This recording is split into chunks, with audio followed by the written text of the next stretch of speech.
In 2006, Jennifer Kesse was 24 years old and a resident of Orlando, Florida. She was working as a finance manager for Central Florida Investments timeshare company and had recently purchased her own condominium apartment. On January the 23rd of that year, Jennifer left her place of employment at 6 p.m. and made a call to her father on her way home at 6:15 p.m. She later called her boyfriend Rob Allen at 10 p.m. from home to say goodnight. Neither Allen nor her father sensed anything unusual during their conversations with Jennifer. However, the next day, two things out of the ordinary did happen. Jennifer would always communicate with her boyfriend Rob, whether by phone or text message, before she left for work, but she did not make contact with him at all that morning.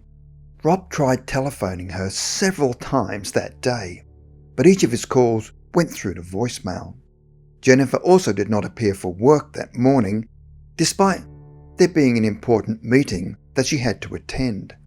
Knowing that it was very unlikely to miss work without prior notice, her colleagues started to worry and notified her parents of her absence.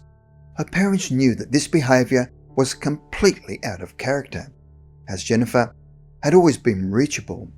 When they got a co-worker's phone call, they knew intuitively that something had happened to her. Joyce and Drew Kesse and Jennifer's brother Logan then drove for 3 hours from their home to Jennifer's condo to search for her. There, they could see nothing out of keeping with someone preparing to leave for work in the morning.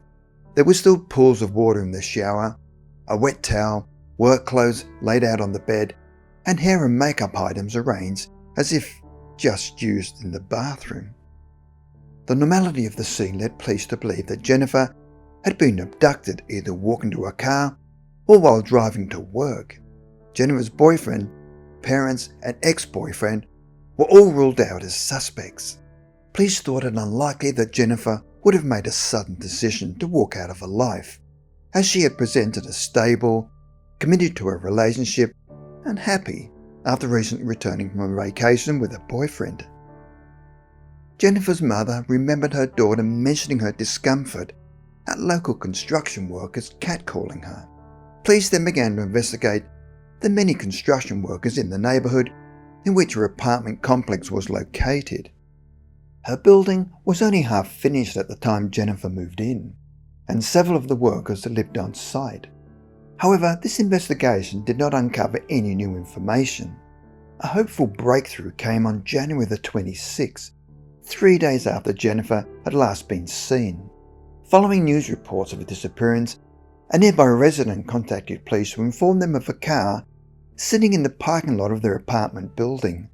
The car was a black Chevy Malibu and turned out to be the one owned by Jennifer. The car had been parked about a mile away from Jennifer's home, and when police searched the vehicle, they found no evidence of a struggle. Police were also able to access surveillance video of an unknown person parking Jennifer's car and then casually walking out of the parking lot. However, examination of the footage proved to be extremely frustrating due to the camera being programmed to snap images every 3 seconds. Every time a frame was captured, the suspect's face was obscured by a gatepost, so that the only thing police could definitely determine was that the suspect was between 5'3" and 5'5" inches tall.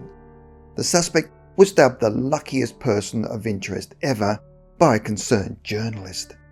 Even NASA tried to help enhance the video to identify the suspect, but could not even say if it was a man or a woman. Investigators merely commented that the person's clothing appeared to be that of a painter or some kind of worker. Sniffer dog involvement seemed to indicate that the perpetrator returned to Jennifer's apartment complex. Valuables left inside the car indicated that robbery was not a motive, and it also appeared to have been wiped down.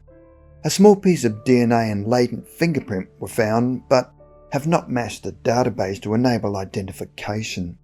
Since Jennifer's disappearance, there have been no activity on her bank account keycard or calls from her cell phone.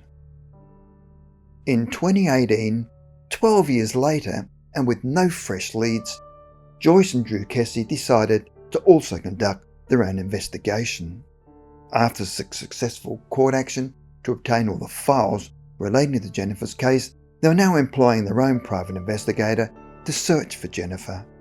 On November the 8th, 2019, after a tip from the family investigator, police conducted 3 dives at Lake Fisher in Orange County, searching for evidence. A woman had remembered seeing something strange at the lake at the time of Jennifer's disappearance. A man had appeared at the lake, which is 30 miles from Jennifer's condo, in a pickup truck. He had taken out a 6 to 8 foot bundle of what looked like rolled up carpet and cast it into the lake before driving away. Jennifer's parents have disclosed on their GoFundMe page that the dive did not reveal any new evidence. They also state that there is currently no law enforcement agency responsible for seeking their daughter, and ask that any member of the public who may have some information call this direct tip line.